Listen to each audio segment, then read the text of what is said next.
Well,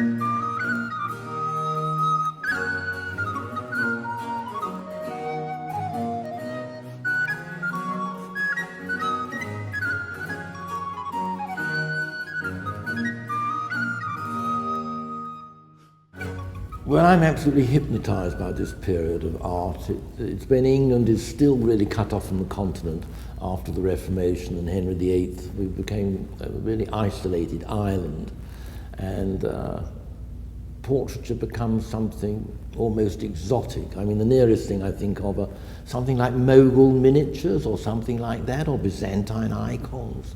They had that kind of strange power. Do you remember they threw their images out of churches, and what do you have? Images of aristocrats glittering with jewels and lace.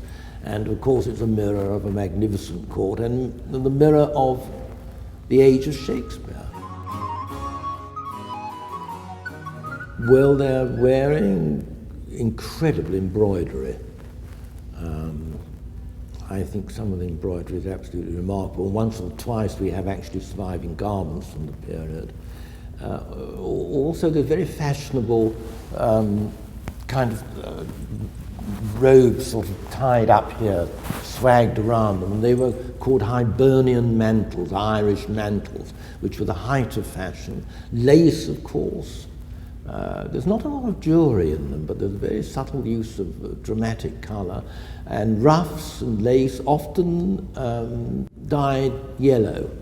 They could starch in different colours, and of course the yellow starch was introduced by somebody called Anne Turner, who was connected with Elizabeth Cecil, the bride's sister, Frances Howard, Countess of Somerset, and the Countess of Somerset and her husband were involved in the murder of Sir Thomas Overbury in the Tower, and found their way to the Tower of London themselves in November 1615, and Mrs. Turner was an accomplice and was hanged at Tyburn, and I can tell you, yellow ruffs were dead out of fashion when she fell off the scaffold. Pearls, there's masses of pearls. Also things like a great big handkerchief, which I don't think you ever used to blow your nose. You just carried a vast lawn handkerchief edged with lace.